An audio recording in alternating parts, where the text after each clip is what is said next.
What is game theory? Let's start by understanding what game theory really is at its core. Game theory is the science of strategy.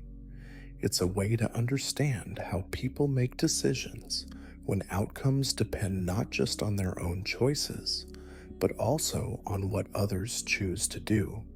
It's about the hidden rules behind real world interactions between individuals, businesses, even nations, where each player is trying to make the smartest move in response to everyone else. Picture this. You're at a four-way stop. No lights, no signs, just four drivers staring at each other, each trying to figure out when to go, who moves first, who yields. Your choice isn't made in a vacuum.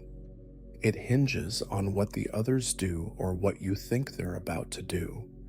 That moment, quiet, tense, uncertain, is a perfect example of what game theory helps us analyze to make sense of these situations. Game theory breaks things down into a few key pieces. There are players, the decision makers, strategies, the options each player has, and payoffs. The results of each combination of choices. Game theory doesn't say what's morally right or wrong. It just maps out what happens when each choice interacts with another. They're like pieces on a chessboard, but where the pieces think for themselves. Sometimes the game is played once. Sometimes it repeats. Some games invite cooperation. Others drive competition, but across all of them, patterns emerge: bluffing, hesitation, trust, betrayal. These aren't just outcomes. They're mental moves, and game theory gives us a way to model the thought process itself. In short, it's not about playing games. It's about recognizing that life is full of them: the job interview, the pricing war, the silent standoff at the four-way stop game. Theory is the language we use to understand these strategic moments and what really drives the decisions behind them. Why does game theory matter? Why does game theory matter? Most decisions in life aren't made in isolation. You make a move, someone else responds, and suddenly you're not just deciding, you're part of a system. That's exactly why game theory matters. Game theory gives us a structured way to think about situations where outcomes depend on the choices of multiple people. It's the logic behind strategy. It helps explain why people cooperate in some cases and compete in others, why trust forms or breaks, and why sometimes even smart decisions lead to bad results. What makes game theory so useful is that it doesn't just describe what people should do. It tries to predict what they will do, especially when everyone is trying to outthink everyone else. That's not just useful in academic models, it shows up constantly in real life. Take something as simple as standing in line. If someone cuts ahead, you instantly calculate whether it's worth confronting them. You weigh the social discomfort, the chance of an argument, the presence of others without realizing it. You're playing a game, making a decision based on how you expect another person to react. Now stretch that idea to bigger decisions, like companies setting prices. If one lowers its price, the others might follow to stay competitive. But if they all lower prices, profits drop. Each business wants to do what's best for itself, but their choices are deeply linked. Game theory helps model these interactions, revealing when it's best to act alone and when cooperation makes more sense, even among rivals. The same logic applies to international relations. Imagine two countries both stockpiling weapons. Each is thinking, if we stop, they might keep going. so neither side backs down, even if peace would benefit both. That's a strategic dilemma. Game theory helps map the risks and motivations that drive these high-stakes decisions.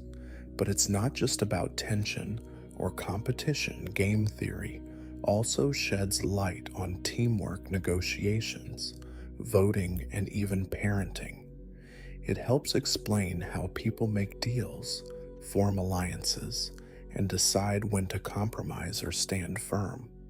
It's not about manipulating outcomes, it's about understanding them better, and that's where the real value lies. Game theory gives people a clearer picture of how choices interact. It encourages thinking a few steps ahead, anticipating how others might respond and how that response changes your own best move. It's not just about what's right or wrong. It's about being strategic in a world where other people have plans too. Game theory offers more than answers. It offers clarity in moments of conflict, cooperation, or uncertainty. It gives us a lens to understand how decisions unfold and why outcomes often depend on more than just individual logic for anyone who wants to navigate shared decisions with a bit more insight. That makes it more than a theory. It makes it a tool worth knowing. Where did game theory begin? Where did game theory begin? The idea of game theory didn't start with video games or even board games.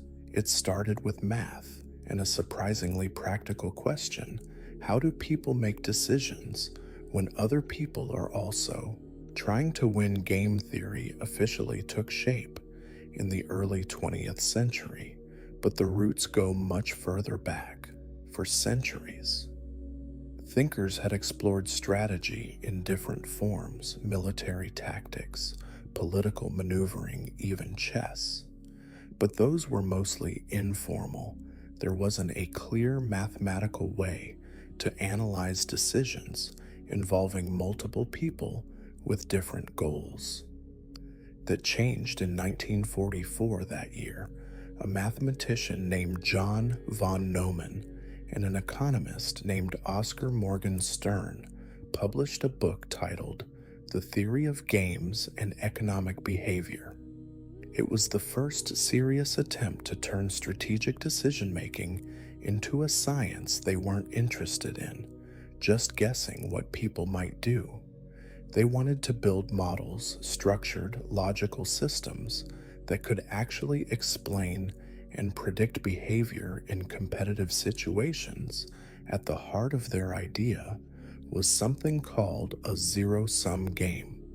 That's a situation where one person's gain is exactly another person's loss, like in poker or chess or war. Von Neumann had already proven a key idea years earlier, that every two-player zero-sum game had at least one solution where both players could pick strategies that kept them from being outmaneuvered. That insight became the foundation for a whole new field. But game theory didn't stay limited to zero-sum games in the 1950s. Another mathematician, John Nash, expanded it. He introduced what's now known as the Nash equilibrium, a point in a game where no player can improve their outcome by changing their strategy as long as the others stay the same. That shifted the focus from pure winners and losers to a more realistic picture of strategy, where people often settle into patterns that are stable even if they're not perfect. As these ideas developed, game theory found its way into economics, politics, and biology. Economists began using it to understand competition between companies and the dynamics of markets. Political scientists applied it to voting systems and international negotiations. Biologists used it to explain how animals cooperate or compete for survival.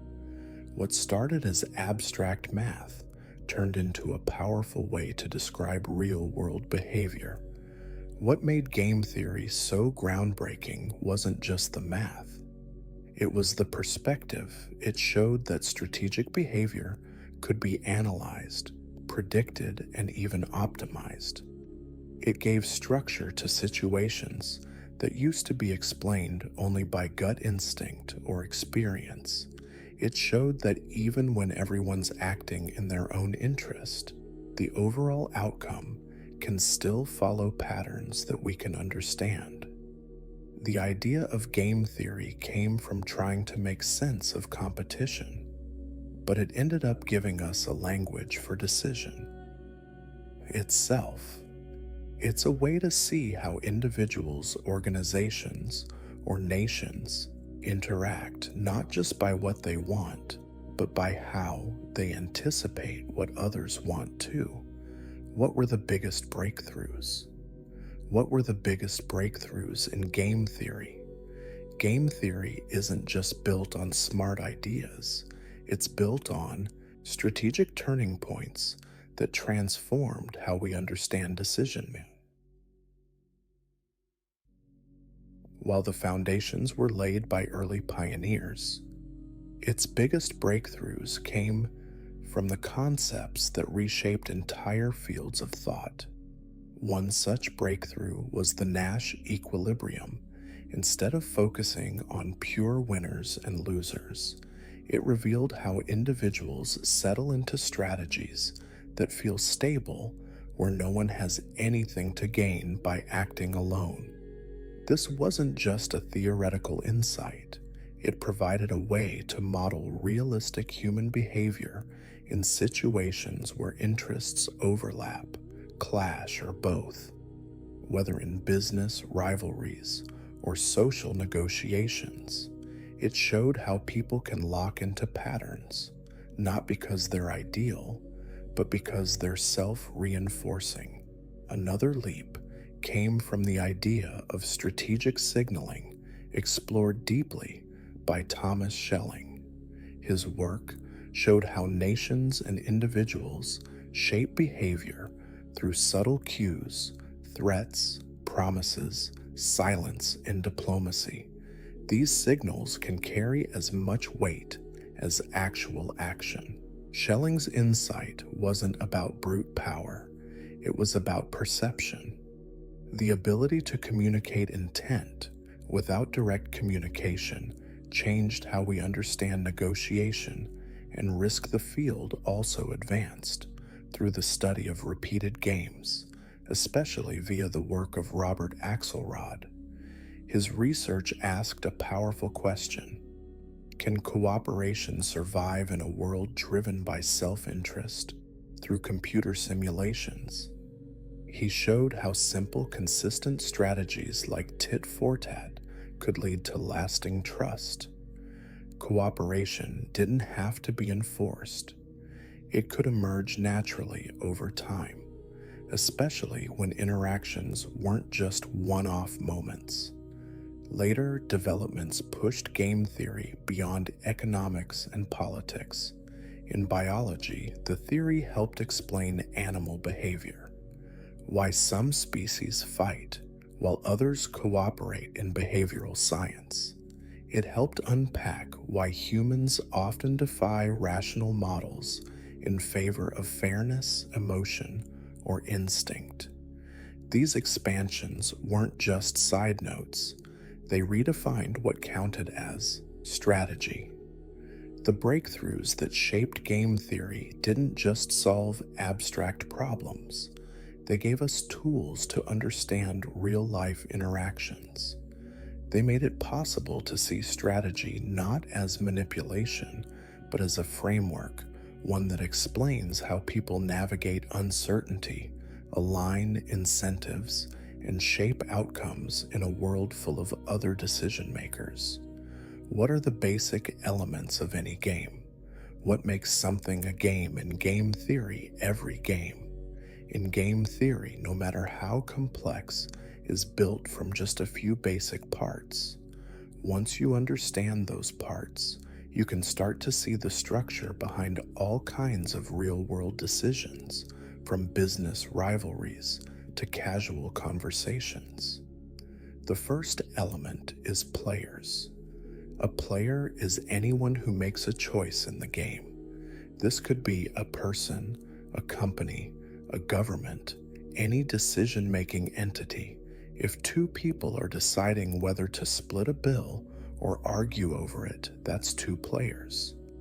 If a company is reacting to what its competitors are doing, those competitors are players too. Identifying the players is the first step in setting up any game. Theoretic model. Next comes strategies. A strategy is the full set of choices available to a player. It's not just one move, it's the plan for a player in a game. Their strategy includes every action they could take in every possible situation. In a simple game like rock, paper, scissors, the strategies are obvious. You can choose rock, paper, or scissors in a negotiation.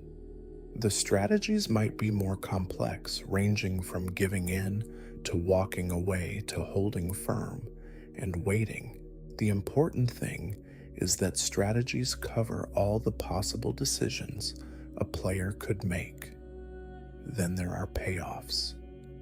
A payoff is the outcome a player gets. Depending on the combination of strategies chosen by everyone in the game, it's the result in a friendly bet. A payoff might be winning or losing $5 in a pricing war between companies. The payoff could be market share or profit margins. Payoffs can be numerical or just rankings of outcomes. What matters is that they represent what each player values. There's also the concept of rules, though in game theory, rules aren't always written down like in a board game. They define what's allowed, what the players know what they can do, whether they can communicate, and whether the game is played once or multiple times. Some games are simultaneous. Players move at the same time without knowing what the other will do. Others are sequential. One moves after the other, with the second player reacting to the first.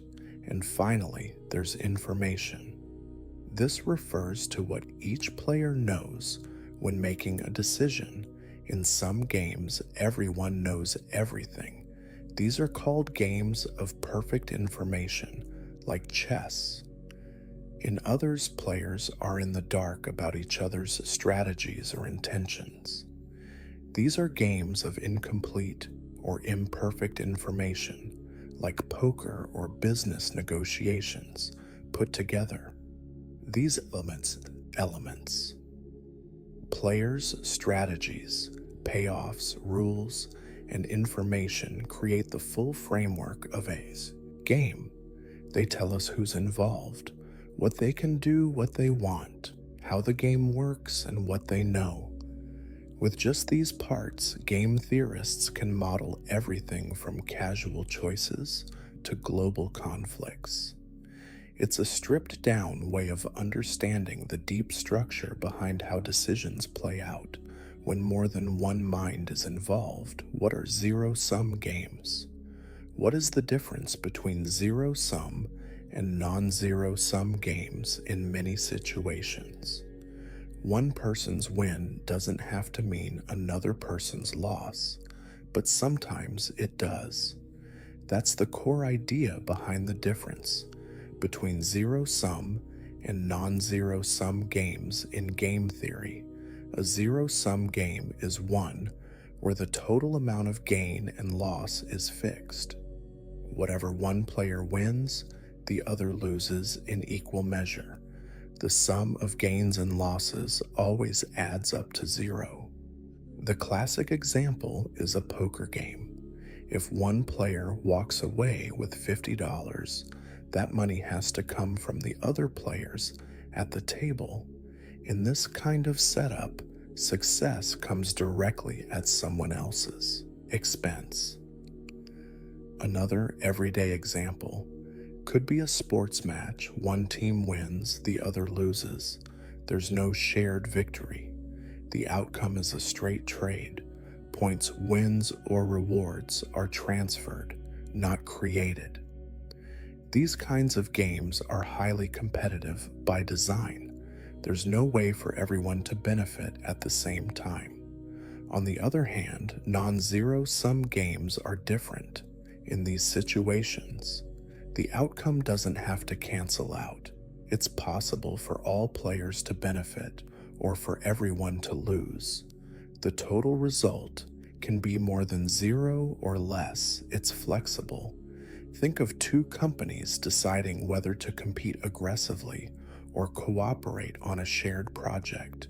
If they compete, both might drive down profits, but if they collaborate, maybe by splitting resources or entering different markets, they can both do better than if they try to undercut each other. A more basic example is two roommates deciding how to share chores.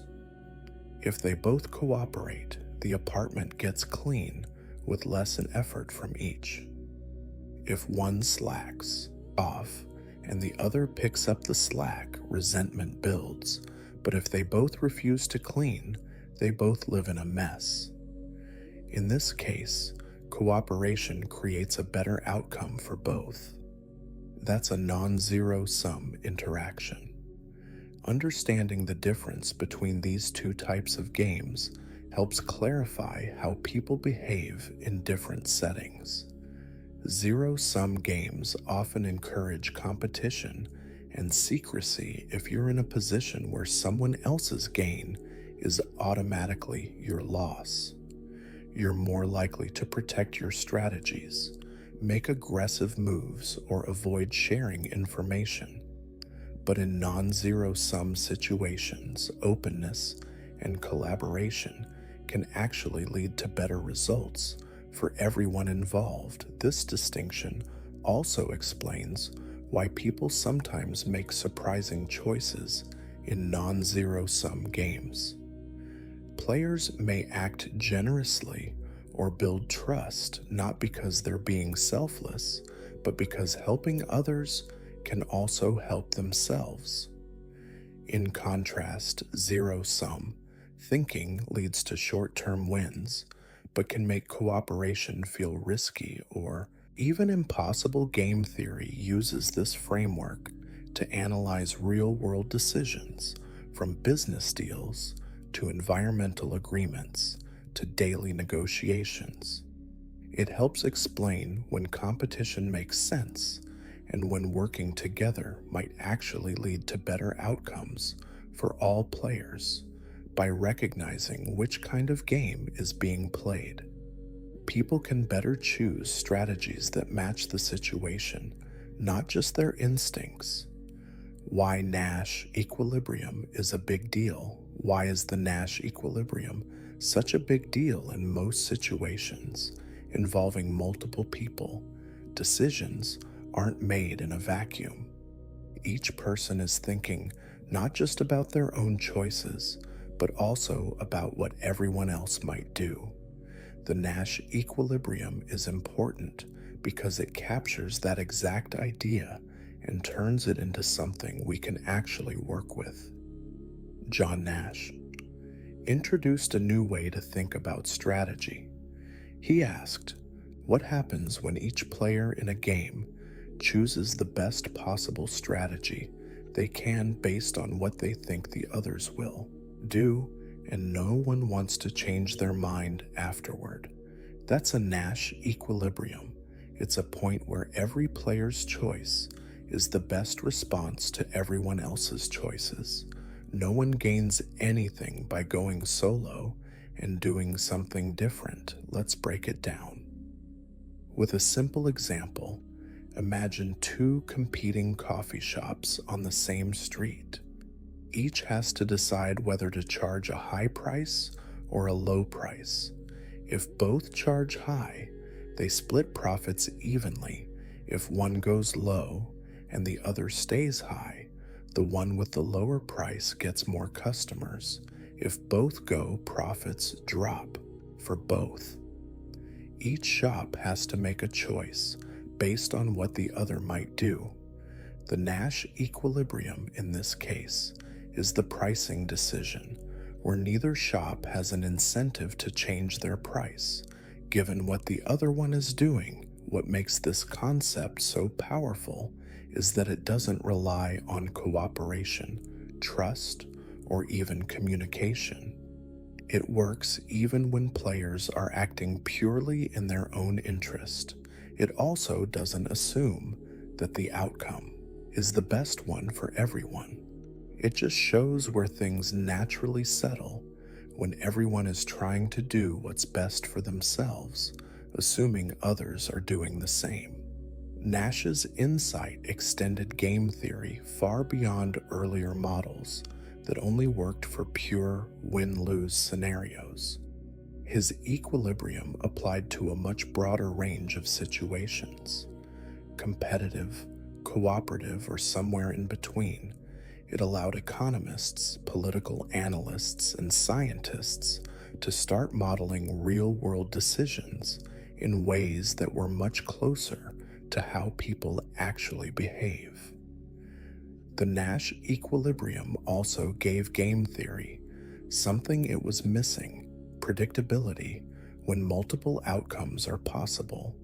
This concept helps narrow down which ones are likely to happen. It tells us where the system might settle, where strategies become stable and change, stops making sense in business, politics, biology, and in everyday life. The Nash equilibrium helps explain why people don't always chase the highest possible reward, and why certain patterns repeat even when better outcomes seem available. It's not about perfection, it's about balance, the kind that holds together when everyone's looking out for themselves. That's what makes it such a central idea in game theory. Why do trust and self-interest clash? When do we clash or cooperate? Sometimes. The best possible outcome is only possible if people trust each other, but the biggest personal reward often comes from breaking that trust. That's the tension at the heart of so many decisions, and it shows up far more often than we realize in game theory. This conflict plays out when individuals have a choice: protect themselves or take a chance on someone else. The problem is, when everyone faces that same decision, doubt starts to spread even if working together could help everyone. No one wants to be the one who gets left behind. You see this in business, politics, and everyday life. Two companies might benefit from keeping prices stable, but if one drops their prices to steal customers, the other is forced to react, and both end up worse off. Or imagine two countries agreeing to reduce emissions. If one cheats to boost its economy, while the other sticks to the deal, the entire agreement starts to unravel. This tension shows up in what's known as the prisoner's dilemma, a situation where two people could get a better outcome by trusting each other, but both are tempted to look out for themselves. We'll explore why that setup causes so many problems. Next, what matters in these situations isn't just the decision itself, it's the structure around it.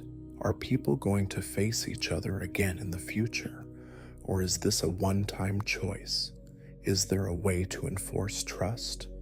Or are you relying on good faith alone? These questions shape whether people lean toward working together or protecting their own interests. Game theory gives us a way to see that structure more clearly. It helps explain why even smart people with good intentions sometimes make decisions that leave everyone worse off, and how that pattern can repeat unless the rules of the game are changed. Why does prisoner's dilemma matter? Why does the prisoner's dilemma matter so much? It's one of the simplest scenarios in game theory. Yet it keeps showing up in the real world, in politics, business, and everyday life. The prisoner's dilemma matters because it captures a frustrating truth. Sometimes doing what's best for yourself ends up being worse for everyone involved. Here's how it works. Two people are arrested for a crime. The police separate them and offer each the same deal. If one confesses while the other stays silent, the one who confesses goes free, and the other gets a long sentence. If both confess, they both get a moderate sentence, but if both stay silent, the punishment is light for each. They're not allowed to communicate. They have to guess what the other will do, so each person thinks, if the other stays quiet, I should confess and go free. But if they confess, I'd better confess too, or I'll get stuck with the worst deal. That line of thinking leads both to confess, even though staying silent would have given them both a better result. Acting in pure self-interest lands them in a worse position than if they had cooperated. That's the dilemma. The logical move for each person confessing leads to a worse outcome than if they had trusted each other, but trust isn't safe here, and that's what makes this setup so powerful. It shows how rational choices can create irrational results when people can't coordinate. This isn't just a thought experiment. The structure shows up in everything, from business rivalries to global diplomacy. Picture two companies competing for the same market. If both launch aggressive ad campaigns, they cancel each other out and waste money. If they both hold back, they save costs. But each fears the other will strike first, so they both go Allen and both lose. Or think of countries negotiating climate agreements. If every country reduces emissions, everyone benefits from a cleaner planet. But each nation also thinks if others cut back, I can keep growing my economy and enjoy the benefits anyway. When everyone thinks that way, cooperation collapses and everyone faces the consequences. The prisoner's dilemma reveals how fragile cooperation can be when trust isn't guaranteed. Even when people or groups clearly see a better shared outcome, they may not reach it if they're afraid of being left behind. It shows why some problems persist, not because people are selfish, but because the structure of the situation rewards self-protection more than mutual trust in game theory. It's one of the most studied models because of how often its logic appears in everyday life. It helps explain why competition can escalate, why agreements can fall apart, and why even smart players can make choices that don't add up to the best result. The simplicity of the dilemma is deceptive because underneath it is a blueprint for understanding some of the most complex standoffs in human behavior. What can we learn from the stag hunt? And what is the stag hunt? The chicken game. Not every decision is about winning or losing. Sometimes it's about timing, trust, and how much risk you're willing to take. That's what makes the stag hunt and the chicken game two of the most interesting models in game theory. They're not just about strategy, they're about how people weigh safety against ambition and fear against pride. The stag hunt goes like this. Two hunters go into the forest. They can each choose to hunt a stag together or hunt a rabbit on their own. If they work together, They catch the stag and share a large reward. But if one goes for the stag, while the other plays it safe and grabs a rabbit, the stag hunter gets nothing. It's a simple setup with a deeper message. Cooperation leads to the best outcome, but only if both people commit. If either one doubts the other's intentions, they're better off settling for something smaller. This scenario maps onto real-life decisions all the time. Two companies might consider merging to take on a bigger competitor, but if either pulls out last minute, the other is left exposed. Or two colleagues might consider sharing credit for a big project unless one thinks the other might not follow through. In a stag hunt, trust is everything. The risk isn't that you lose, it's that you take a chance on someone else and they don't do the same. Now contrast that with the chicken game, which works differently. Here, two drivers race toward each other on a narrow road. If one swerves and the other doesn't, the one who swerved is called a chicken. They lose face but avoid a crash. If neither swerves, they both lose badly. But if both swerve, they both avoid the crash. Though without the same bravado, the danger here isn't about failing to cooperate. It's about waiting to see who gives in first. This dynamic plays out in real-world standoffs, trade disputes, political showdowns, even schoolyard arguments. Each side wants to stand firm, hoping the other will back down, but the longer the standoff lasts, the higher the risk. The chicken game is about pride, bluffing, and brinkmanship. Winning isn't just about the outcome, it's about being the last to flinch. Both games offer different lessons. The stag hunt teaches that shared success depends on mutual confidence. If everyone commits, the rewards are high, but any doubt causes people to settle for less. The chicken game, meanwhile, shows how pressure and pride can trap people in risky positions where holding firm might impress others, but can also lead to disaster. Game theory uses models like these to explain how people make decisions when trust or tension is involved. They help make sense of everything from group projects to international crisis, not by simplifying them, but by revealing the hidden structure underneath. The more clearly we can see these patterns, the better we can understand how cooperation builds or breaks under pressure. Where does fairness come into play in? Where does fairness factor in strategic choices? People don't just care about outcomes, they care about whether those outcomes feel fair even in strategic decision. Where logic and self-interest usually take center stage, fairness still has surprising power in game theory. Most models assume people act to maximize their own benefit, but in real life, people often reject deals that would technically help them if they believe those deals are unfair. One of the clearest examples of this is the ultimatum game. In this setup, two players are involved. One is given a sum of money and told to offer a portion to the second player.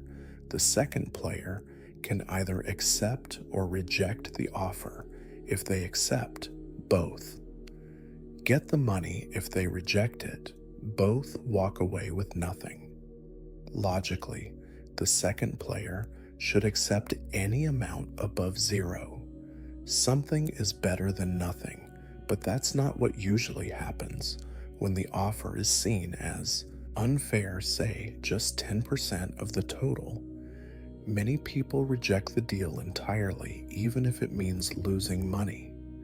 They'd rather walk away than feel taken advantage of. And this reaction isn't just emotional, it's strategic. It sends a message. If you treat me unfairly, I won't play along. This instinct appears everywhere in business. Negotiations, deals that seem lopsided often fall apart in teams. Unequal credit or blame can fracture cooperation in politics. Policies that feel unbalanced spark public backlash. Fairness affects not just what people want, but what they'll accept. Game theory has evolved to reflect this. Behavioral game theory blends classic strategy with psychology, showing that fairness, emotion, and social norms influence decisions just as much as payoff. Calculations, people don't just respond to outcomes, they respond to how those outcomes are framed and how they reflect their values. And fairness doesn't always mean splitting things. 50-50, sometimes it's about effort, risk, or context, but across cultures and scenarios. The pattern holds when people feel mistreated, they're often willing to lose something. Just to make a point that's not bad strategy, it's a different kind of logic, one rooted in dignity, trust, and the long-term consequences of how we treat each other. Why do humans sometimes? Why ignore the rational move? Ignore the rational move. Sometimes people make choices that don't seem to add up. They pass up free money, stick with bad deals, or turn down opportunities that look objectively beneficial on paper. It doesn't look rational, but humans don't always follow the logic that game theory expects. Take the ultimatum game. We've already seen how people often reject unfair offers even if it costs them. That's not irrational. It reflects deeper values like dignity and fairness in traditional game theory. The assumption is that people act to maximize their benefit, money, safety, influence, or anything else measurable. But in real life, people break from that logic all the time, and not randomly. They do it in ways that reflect emotions, social expectations, and internal principles. People aren't just trying to win a round. They think about relationships, long-term effects, and how their decisions reflect who they are. From that perspective, turning down a lopsided deal isn't a mistake. It's a signal. It says, I won't reward unfairness even at a cost. Emotion also plays a huge role. The best strategy on paper might offer the highest average outcome, but people don't always think in averages. They think in regrets, in risks, in gut feelings. If a move carries even a small chance of humiliation or loss, it might be avoided entirely, especially if someone's been burned before another challenge is limited. Information. Most real-world decisions don't come with a full picture. People estimate, guess, and rely on instinct. The rational move might not feel safe when others' intentions are unknown or unpredictable. That's why game theory has evolved into behavioral game theory, which blends strategy with psychology. People don't just chase payoffs. They react to framing, emotion, and context. What looks irrational from the outside often makes perfect sense when you consider the human experience behind it. Game theory helps map out decision-making, but human behavior adds the missing dimension: memory, meaning, and emotion. And in that fuller picture, logic is still important, but it's only part of when do emotions beat logic. The story, what happens when emotions and strategy collide. Sometimes people don't do what makes the most sense on paper. They make a choice that feels right in the moment, even if it costs them. That's what happens when strategy runs into emotion, and it's one of the biggest reasons decisions don't always follow logic in many situations. The best an outcome depends on clear thinking. We expect people to look at the options, calculate the risks, and pick the smartest move. But humans don't operate like calculators. They get angry, they feel insulted, they want to be respected, not just rewarded, and those feelings can change the outcome entirely. A simple example is the offer reject scenario often used in studies. One person is given a sum of money and asked to share a portion with someone else if the second person accepts. Both keep the money. If they reject it, no one gets anything. You'd expect people to accept even a small share after all. Some money is better than none, but that's not what usually happens if the offer feels unfair. Many reject it out of frustration. The logic is clear, but the emotion is stronger. What's happening here isn't a mistake. It's a message. People want to feel valued. If they sense they're being treated poorly, they're often willing to take a loss just to make a point. That reaction might seem irrational, but it serves a purpose. It pushes back against imbalance. It says, "Don't treat me like that again." Emotions like anger, pride, or embarrassment aren't separate from the decision they are part of. The decision, someone who feels insulted might refuse to compromise, even when it would help both sides.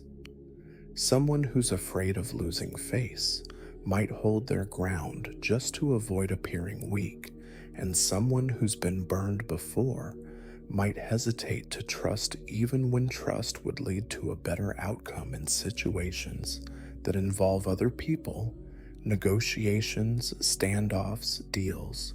Emotion becomes part of the calculation. It influences not just what people want, but what they're willing to accept. Even in high diplomacy or business decisions often hinge on how a situation makes someone feel, not just what it offers on paper. That's why emotional insight is just as important as strategy. Understanding what someone values. Respect, fairness, dignity can be the key to unlocking cooperation or diffusing tension, and being aware of your own reactions can prevent a moment of frustration from turning into a long-term loss. When emotions and strategy collide, things get messy, but also more human. The smartest move isn't always the one with the biggest reward. Sometimes it's the one that makes someone feel heard, understood, or respected, and that's not weakness. It's part of what keeps the whole system from. Where is strategy used daily falling apart? Where does game theory show up in everyday life? Even a simple decision, like whether to hold the elevator or let it close, can have more strategy behind it than it seems. Many of the choices people make every day are shaped by the same logic used to analyze business deals, military standoffs, and high-stakes negotiations. It just happens on a smaller, more personal scale. Take something as ordinary as merging lanes in traffic. You can speed up to get ahead or slow down and let someone else in. What you choose depends not only on what you want, but on what you expect the other driver to do. If they accelerate, you might back off. If they hesitate, you might take the chance. That back and forth where each person adjusts based on the other is a form of strategic thinking. It's not formal or calculated, but it's real. The same kind of reasoning plays out in relationships. Deciding when to apologize, when to speak up, or when to let something go often depends on how someone thinks. The other person will react. Being too aggressive can damage trust. Being too passive can create imbalance. People learn to navigate these dynamics over time, often without realizing they're balancing strategy and emotion to maintain connection. Even texting habits can reflect this thinking, choosing when to reply, how long to wait, or whether to double text, all involve expectations about the other person's response. If a message is ignored, someone might stop trying. If they always get quick replies, they might feel encouraged. It's a dance of interpretation and adjustment at work. Decisions about collaboration or credit often carry strategic weight. Should you take the lead on a project or support someone else's idea? Speak up in a meeting or stay quiet and observe. These decisions aren't just about ambition. They're shaped by social dynamics, incentives, and how outcomes are shared. People often consider the risks of being seen as too forward or not visible enough. Every action has a reaction, and that awareness guides behavior. Shopping also involves strategic behavior, especially in competitive environments. Waiting for a sale, choosing between brands, or reacting to scarcity like limited time offers all reflect calculations about timing, value, and the behavior of others. Retailers even design promotions with these reactions in mind, nudging customers toward faster decisions or higher spending. Online behavior too reflects this pattern. Liking a post, commenting, or sharing something controversial often involves a quick internal check. Who's going to see this? How will they respond? Will it invite backlash or support? Social media interactions are filled with subtle moves that shape reputation, influence, and group dynamics. In all these moments, people are constantly adjusting their behavior based on what others might do, say, or expect. They may not think of it as strategic reasoning, but that's what it is. Daily life is filled with small decisions that depend not just on personal preferences, but on how those choices fit into a shared space with others. The patterns may be subtle, but how do businesses use strategy? They're everywhere. Why do business use game theory without realizing it? What they're doing is using strategic thinking that mirrors the principles of game theory. Even if they've never studied the models, the logic behind their decisions often matches it, step for step at its core. This kind of thinking involves making choices based not just on your own goals, but on what others are likely to do. In response, most businesses don't operate in a vacuum.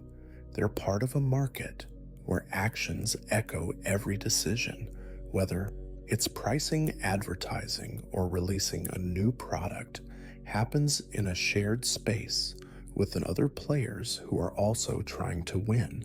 Take pricing, for example. If a grocery chain suddenly lowers the cost of its most popular item, nearby competitors might feel pressured to match it. If they don't, customers might switch stores. But if everyone drops prices, profit margins shrink for all of them. That's not just a reaction, it's a chain of strategic moves based on mutual awareness. Each company is trying to predict what others will do and adjust accordingly, or consider product launches when two tech firms are racing to release the next big feature. Timing becomes critical. If one moves too early, it risks bugs or weak sales. If it waits too long, it may lose market share. The right decision depends not just on internal readiness, but on the opponent's clock too. Companies end up making strategic bets. sometimes holding back or rushing forward based on signals from their rivals, even in marketing strategy, comes into play. If one brand rolls out an emotional ad campaign, another might counter with humor or practicality, intentionally choosing a contrasting tone to carve out its own identity. It's not just about being creative, it's about positioning yourself in relation to others. These decisions often look like instinct or common sense, but they follow a deeper logic, anticipate others respond accordingly, and try to shape the playing field to your advantage. That's the foundation of strategic interaction. It doesn't require formal equations to be real. The thought process, what will they do if we do this, is the same. Sometimes companies even end up in standoffs without meaning to.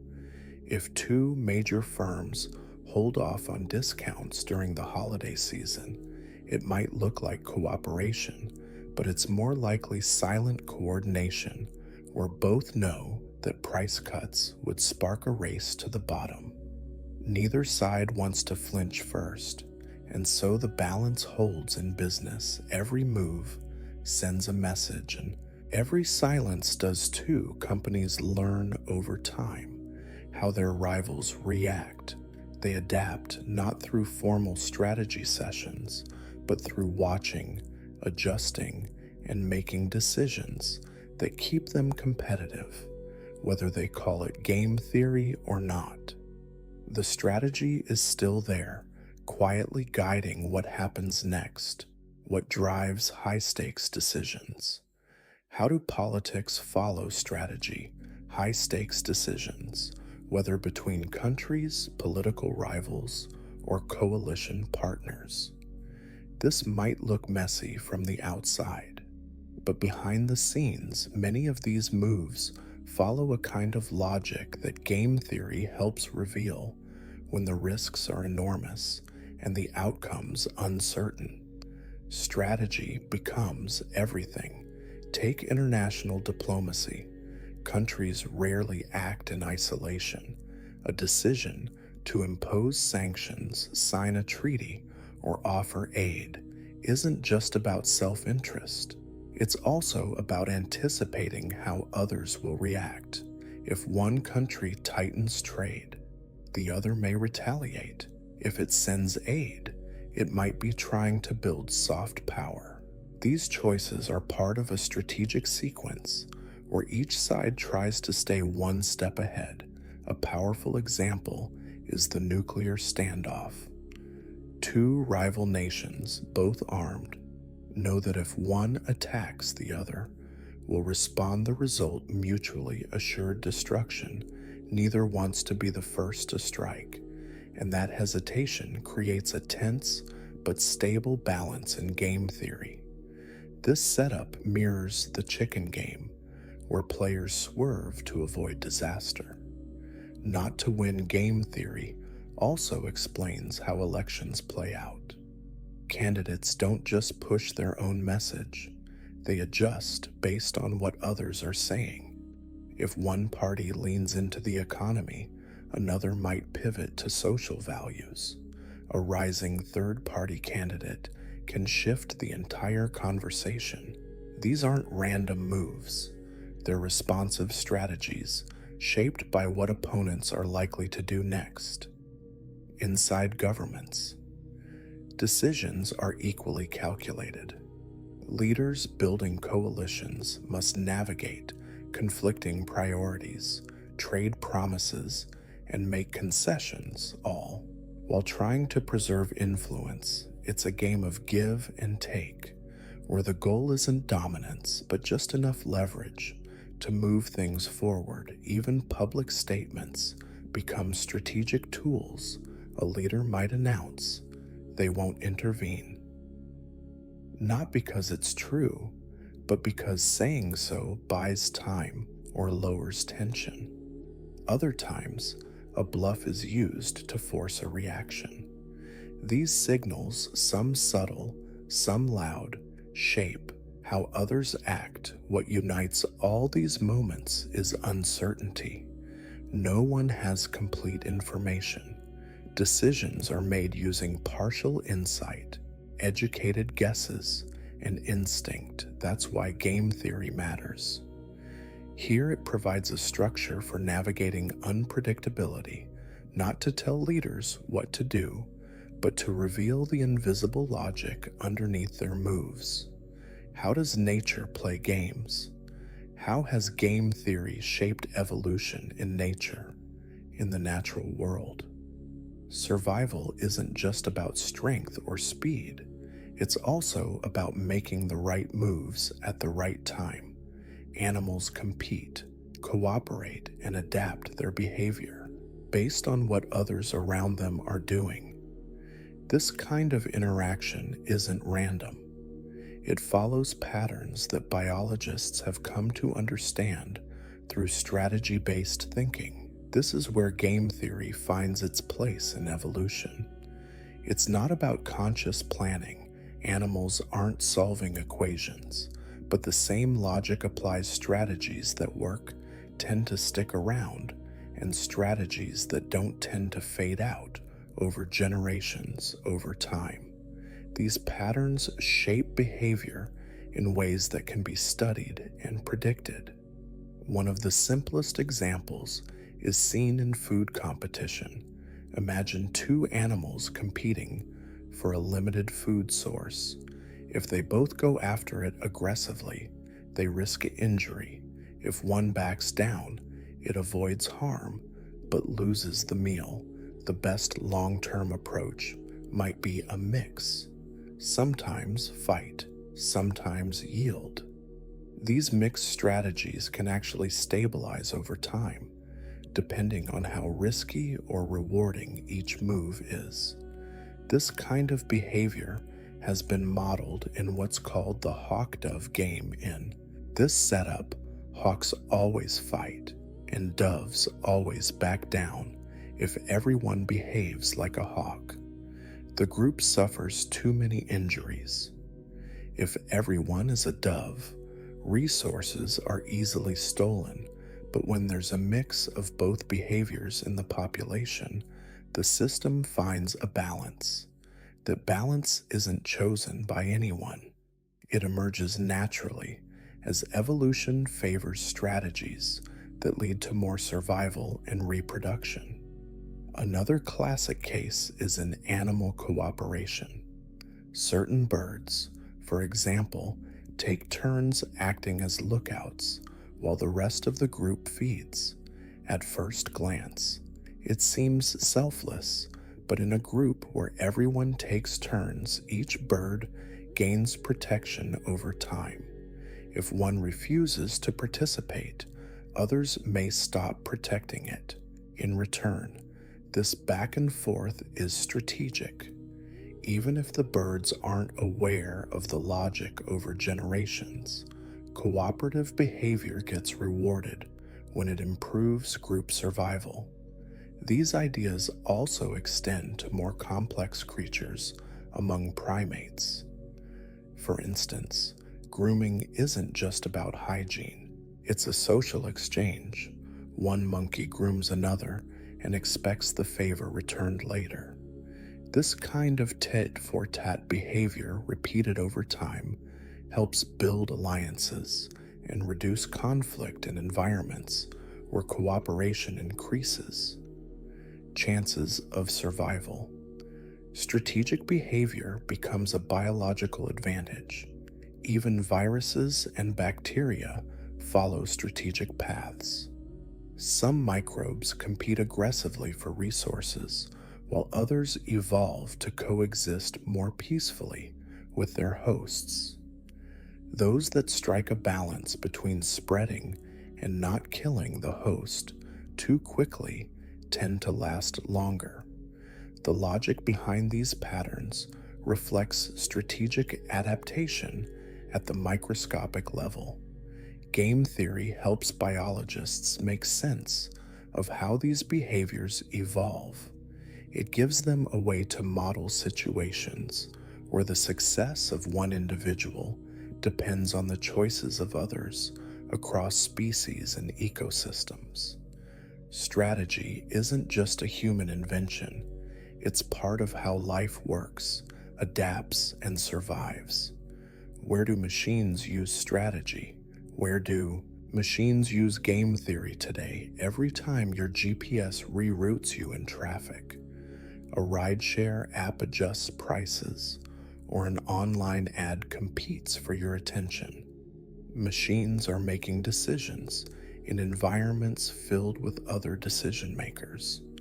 They're not just running code, they're navigating interactions, and behind many of those decisions is strategy quietly shaped by the logic of game theory. Modern artificial intelligence doesn't operate in isolation. It often functions in systems where multiple agents, human or machine, are involved, each with different goals and responses. To make these systems work smoothly, AI needs more than pattern recognition. It needs a way to predict what others might do and how to respond. That's where strategic reasoning becomes essential. One of the most visible examples is in online marketplaces. Platforms like Amazon or eBay host millions of sellers, each adjusting prices to stay competitive. Automated pricing tools monitor what competitors charge and adapt. Instantly, these tools essentially play a continuous game. If one seller lowers a price, others react. If someone raises theirs, others may follow. The algorithm's job isn't just to offer a good deal, it's to anticipate the moves of rivals and find a stable position that keeps profits flowing in. Ride-sharing apps. Pricing follows a similar pattern during busy times. Surge pricing kicks in. The system raises prices to balance supply and demand, but also based on how drivers and riders are likely to respond. If prices go too high, riders might cancel. If prices stay too low, not enough drivers log on. The algorithm has to find a balance, adjusting in real time while learning from past behavior. It's a dynamic interaction involving multiple players with conflicting interests. Cybersecurity is another key area. AI systems defending a network have to predict the behavior of attackers who may be using AI themselves. It becomes a strategic game of move and counter. Move defenders monitor for unusual patterns, while attackers try to avoid detection. The goal isn't just to react, it's to anticipate, much like a chess player, thinking several moves ahead. Autonomous vehicles also use this kind of reasoning. When self-driving cars approach a four-way stop or navigate a lane merge, they must factor in the behavior of human drivers. Should they yield, accelerate? Wait, these are not fixed answers. They're strategic, based on constantly updated predictions about how others will behave in that moment. Even in machine learning research, agents are trained through repeated interactions. Some learn to cooperate, others to compete. These simulations help build more adaptable, realistic AI systems by teaching them how to behave when the environment is shaped by others who also have goals. This is especially important in simulations where AI must coordinate with or outmaneuver others, like in finance, logistics, or multiplayer games. Strategic interaction is no longer limited to people. Machines are learning to handle complexity, respond to incentives, and navigate situations where every move affects the outcome. As AI becomes more integrated into daily life, its ability to reason through multiplayer environments isn't just helpful, it's essential. Why does it fail sometimes? Why isn't game theory always accurate in the real world? Game theory sounds like it should be a perfect tool. It offers clean logic, structured models, and predictions about how people should act in strategic situations. But in real life, it often falls short, not because the math is wrong, but because the world doesn't always follow the rules. The models assume at its core, game theory is based on a few key ideas that people are rational, that they understand the situation they're in, and that they have clear preferences and access to all the relevant information. When these conditions hold, the predictions can be powerful, but in most real-world scenarios, one or more of those assumptions break down. One major limitation is incomplete information in many everyday decisions. People simply don't know what others are thinking, planning, or capable of. A strategy that works well in theory often depends on knowing your opponent's moves or motivations. But if you're working with guesses or worse, misinformation, it's easy to make the wrong call. Negotiations, for example, rarely involve full transparency. People hold back details, bluff, or change positions unexpectedly. That uncertainty can make even well-designed strategies collapse. Then there's the issue of irrational behavior. Game theory tends to assume that players act logically, always doing what benefits them most, but people don't always follow that path. Emotions like anger, fear, or pride can override calculations.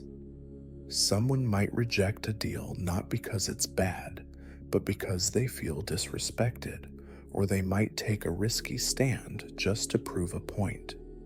These reactions don't always fit into tidy equations, but they shape outcomes in powerful ways. Another challenge is changing incentives in many real-life settings. The rules of the game shift mid-play, new players enter stakes, evolve, or the environment changes. A strategy that works today might backfire tomorrow. For instance, two companies might avoid a price war for years until a new competitor arrives and forces them to rethink everything. The flexibility of real-world situations makes static models less reliable over time. Even cultural context can matter. What's considered fair, aggressive, or cooperative varies across societies and industries.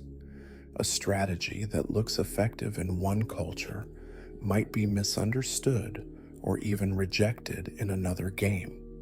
Theory often uses universal logic, but real-world decisions are grounded in specific human environments. That's why researchers and strategists now use more flexible versions of game theory models that include uncertainty, learning, and an imperfect behavior. These newer approaches aim to capture the messier parts of human interaction still. No model can fully account for everything people do or why they do it. Game theory remains a useful lens. It helps highlight patterns, anticipate conflict, and guide decisions. But the real world is complex, noisy, and often emotional. Strategy doesn't always follow the rules because people don't either, and that's what makes prediction difficult, but decision-making so endlessly interesting. Can we predict human behavior? What are the limits of predicting human behavior through games? Game-based models are designed to simplify complex decisions. They break down situations into players' choices, outcomes, and motivations with the right structure. These models can show patterns in how people respond to incentives, but there's a limit to how far this logic can go. especially when applied to real, emotional, inconsistent human lives. One major limit is assumed consistency. These models often expect people to behave the same way in similar situations, but in reality, behavior shifts. Depending on mood context or past experience, someone might choose to cooperate in one scenario, then turn competitive the next. Even if the setup looks identical on paper, personal history, cultural background, or even what happened earlier that day can tip the decision in an unexpected direction. Another issue is that many models rely on complete information. The idea that everyone involved understands the rules, knows the stakes, and is aware of everyone else's options. But in most real-life situations, that just isn't true. People work with partial knowledge, make guesses, or misread intentions. A decision that seems irrational may simply be based on missing or misunderstood information. There's also the challenge of dynamic goals. In real life, people change their minds. What matters to someone at one moment, money, reputation, fairness, might shift as their circumstances evolve. Predicting behavior becomes even harder when the priorities themselves are constantly moving. A person negotiating a salary might care about prestige today and flexibility tomorrow. Those shifting values make long-term predictions unreliable. Emotions further complicate things. Game strategies often assume logical calculation, but decisions are influenced by fear, guilt, pride, excitement, factors that can override expected payoffs. A person might stay silent in a group discussion, not because it's strategic, but because they're anxious someone might turn down a profitable offer because they feel disrespected. These emotional layers can't be captured by numbers alone, even in structured environments. Like voting systems, legal negotiations, or workplace dynamics, people bend rules, act on principle, or prioritize relationships over outcomes. They might delay a decision out of politeness, give up an advantage to build trust, or make a choice that looks inefficient simply because it feels right. Over time, researchers have adjusted for these limits. Behavioral models now include uncertainty, bias, and habit. They use data from psychology, sociology, and even neuroscience to fill in the gaps. Still, no model can fully predict how a person will behave in every situation. Strategic games help highlight patterns and possibilities, but they don't capture everything people are influenced by: experience, personality, emotion, and context, all things that can shift from one moment to the next. Predicting behavior with perfect accuracy isn't possible, and that's exactly what makes studying it so endlessly complex and compelling. What if rules keep changing? Why might some games never end or have changing rules? Not every game has a final move.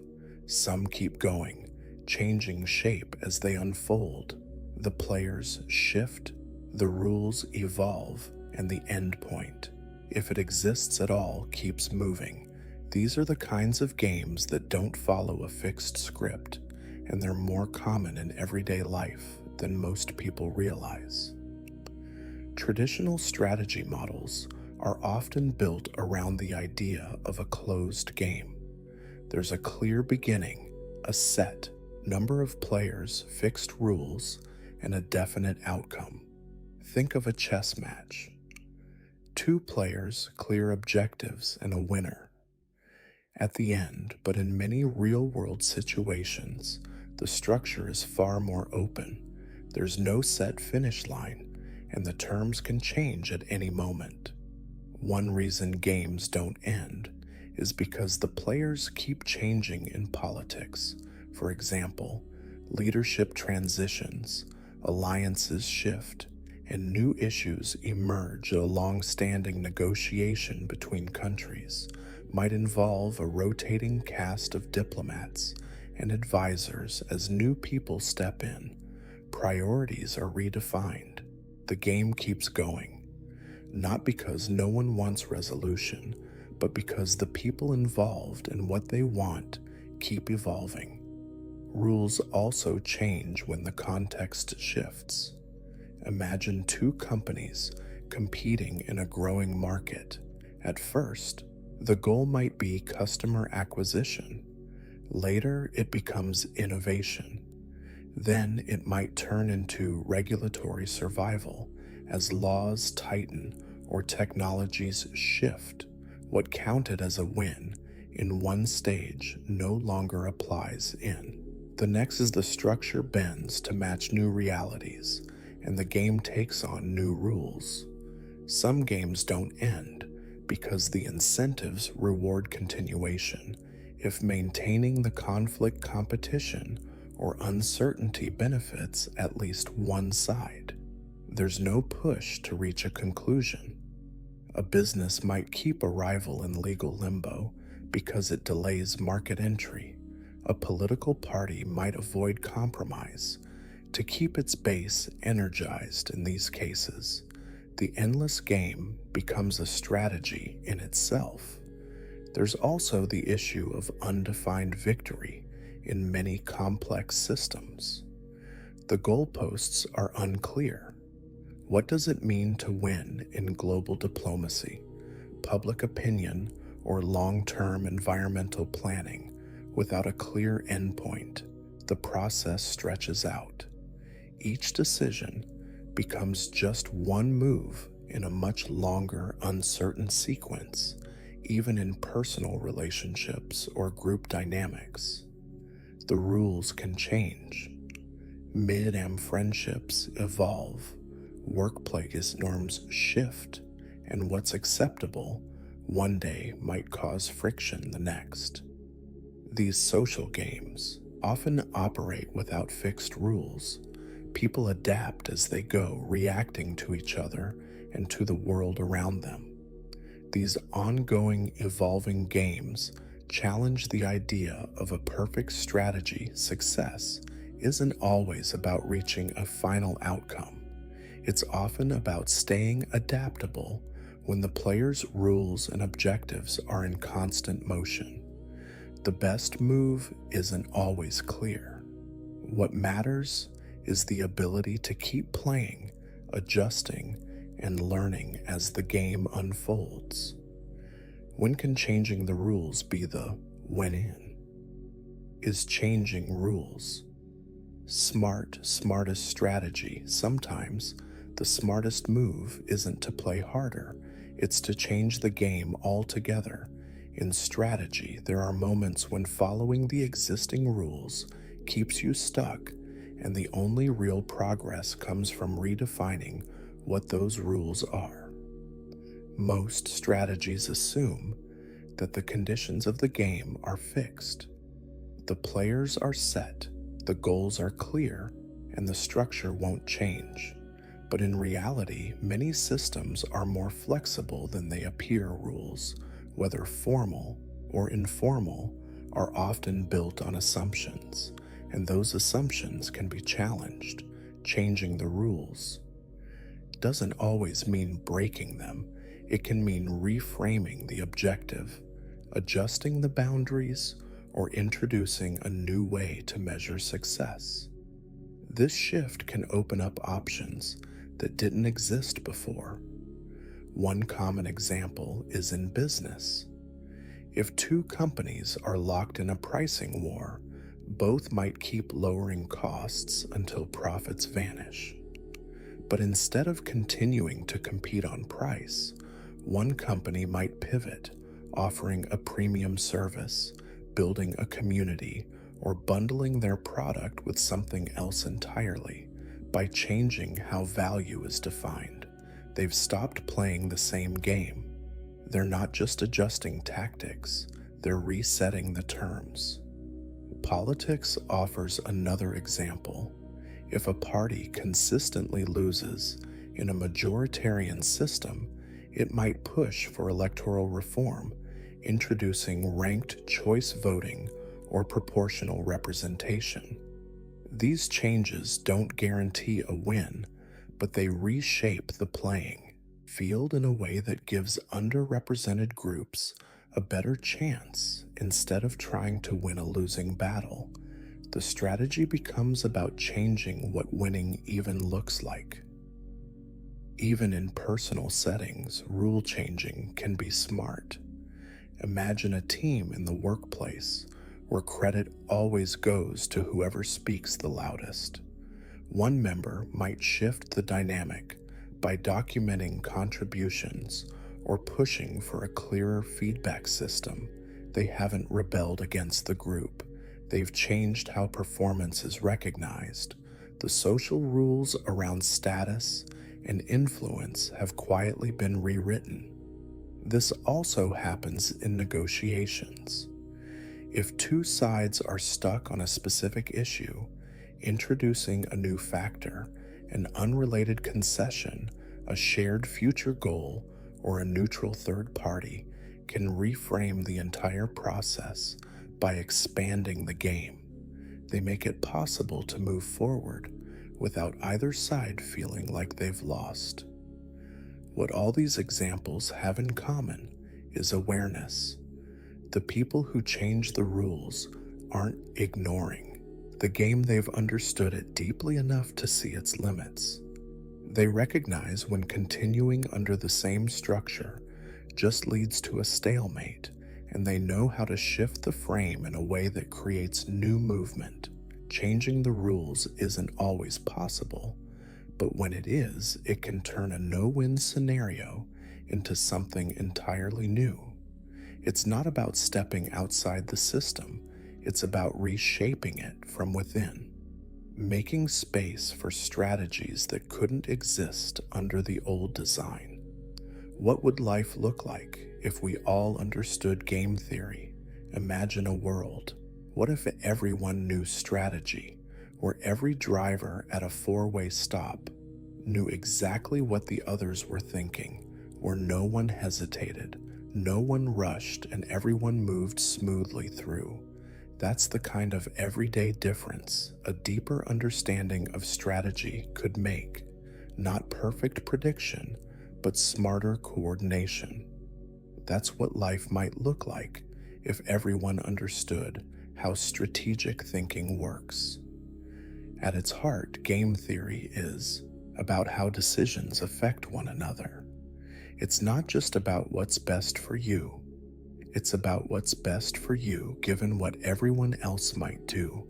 When people understand that dynamic, they start making choices that are not only smarter for themselves, but more stable and predictable for others too. In everyday life, this could shift how people handle conflict instead of reacting impulsively or emotionally. Someone who sees the broader structure might pause, weigh the incentives, and pick a response that de-escalates the situation. Arguments become less about winning and more about anticipating how to get to a better result for everyone involved. It could also change how people cooperate.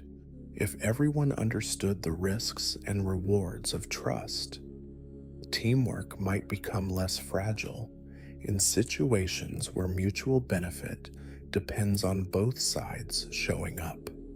People might be more inclined to honor their commitments, not just because it's the right thing to do, but because they can see the logic of long-term gain. Even competition would look different rather than racing to beat each other in ways that destroy value, like undercutting prices or burning out from overwork. Rivals might learn when to compete and when to pull back, Knowing the difference between a zero-sum game where one wins and one loses and a non-zero-sum game where both can benefit becomes a major advantage. Parenting, teaching, and leadership could all become more strategic instead of relying on rewards and punishments. Alone, decision makers would think more about how incentives shape behavior. Rules and structures would be built with more attention to how people actually respond to choices, not just how they're supposed to in larger systems like governments or global negotiations. A shared understanding of strategy could reduce some of the gridlock when all sides understand the same basic logic. How mutual concessions can unlock cooperation, or how trust builds through repeated interaction. It becomes easier to find stable agreements even across competing interests. This isn't about turning everyone into calculating machines. It's about giving people a clearer lens when someone sees not just their own options, but the whole web of choices and reactions around them. Decisions get smarter, the world becomes less reactive and more intentional. Understanding strategy doesn't eliminate conflict or competition, but it helps people navigate both with fewer surprises, less waste, and more room for outcomes where everyone can do a little better. The more people grasp how actions shape reactions, the more the everyday world begins to function, not perfectly, but more predictably and often more fairly. Why does seeing life as a game sometimes? Why view life as game help us navigate it? Sometimes life makes more sense when you stop taking every moment personally and start seeing it as part of a bigger system. That's why viewing life as a game, complete with players, rules, moves, and outcomes, can actually help people make better decisions and reduce unnecessary stress. This perspective doesn't mean treating everything as a joke or competition. It means recognizing that many everyday situations follow patterns. People have goals, they react to incentives, they adjust their behavior based on what others do, just like in a game. There are strategies at play, even if no one calls them that out loud. Thinking this way helps take some of the confusion out of social dynamics. For example, in a workplace, people may seem difficult or uncooperative, but if you look at the incentives they're responding to, like pressure from management or fear of missing a promotion, their behavior starts to make more sense. They're not just being stubborn, they're playing to win within a structure that rewards certain actions. The same idea applies in relationships. Misunderstandings and conflict often come from mismatched expectations or unclear rules. Seeing a relationship as a kind of cooperative game can help people realize that both sides need to keep the game working. Communication, trust, and give and take become the strategies that lead to long-term stability. No one's keeping score, but everyone wants the interaction to continue. Even high-pressure moments can feel more manageable with this lens. If you're giving a presentation, negotiating a deal, or trying to diffuse an argument, it helps to remember that you're not the only person with something on the line. Others have their own strategies, constraints, and concerns. Instead of reacting emotionally, you can step back, assess the situation like a player would, and respond more effectively. One benefit of thinking this way is detachment, not in a cold or dismissive way, but enough to avoid overreacting if a game doesn't go your way. You adjust your strategy, you don't assume the universe is against you. That mindset can help reduce frustration and focus your energy on what you can control. This perspective also encourages flexibility. Good players don't just memorize one approach, they adapt based on what others do. Life's unpredictability becomes less threatening when it's expected, even welcomed. You're not thrown off course by every twist because you've already accepted that the game can shift. Seeing life as a game doesn't mean everything becomes predictable or easy, but it provides a structure, a mental model for understanding behavior, managing expectations, and improving outcomes. When people step back and look at the patterns around them, they're often better equipped to move forward, not with perfect certainty, but with enough clarity to make smarter, more confident decisions in a world that doesn't always come with clear instructions. What's next for game theory? Where do we go from here? In the future of game theory, the original goal of game theory was simple: understand how people make decisions when their outcomes depend on others. But over time, that goal has grown today. It's not just a tool for economists or strategists, it's becoming part of how machines learn, how governments plan, and how everyday systems adapt. The question now isn't where game theory started, it's where it's headed for decades. The field focused on structured problems, small groups of players, clear choices, fixed rules. These models helped explain things like auctions, negotiations, and voting behavior. But real life isn't always that tidy. People change their minds. New players enter, the rules evolve. That's why the future of game theory is moving toward models that can handle complexity, uncertainty, and constant change. One of the biggest shifts is in machine learning and artificial intelligence. Modern AI systems don't just follow instructions, they interact. Self-driving cars, for example, don't operate in isolation. They share roads with human drivers, pedestrians, and other machines. They have to make decisions on the fly based on incomplete information and unpredictable behavior. That's not traditional programming, it's strategic reasoning.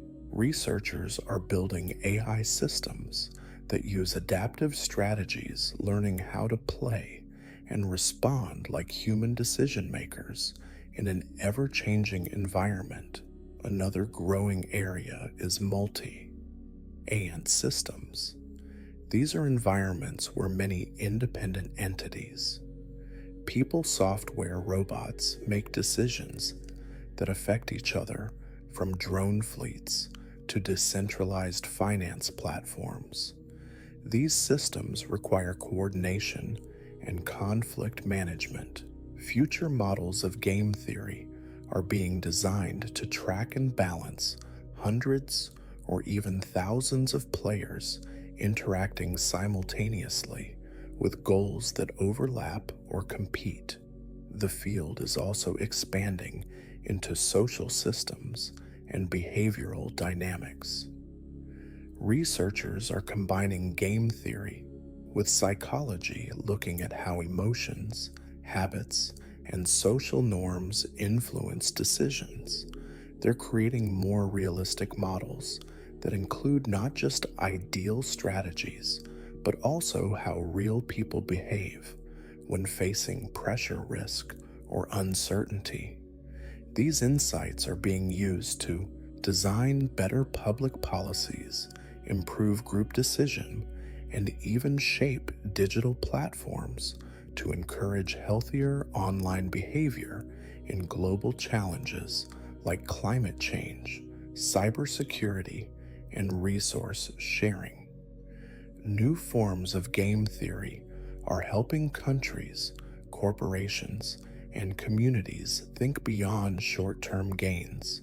Future frameworks aim to support cooperation over time, even when trust is low or interests don't align. The focus is on designing incentives, feedback loops, and structures that nudge players toward outcomes that are sustainable, not just profitable. Game theory is moving from being a model of what happens on paper to a toolkit for what needs to work in practice. The goal is no longer just to describe behavior, but to shape environments that produce better decisions as technology grows more connected and systems grow more complex. Strategic thinking will be embedded deeper into how decisions are made, not just by people, but increasingly by the machines and networks we rely on every day.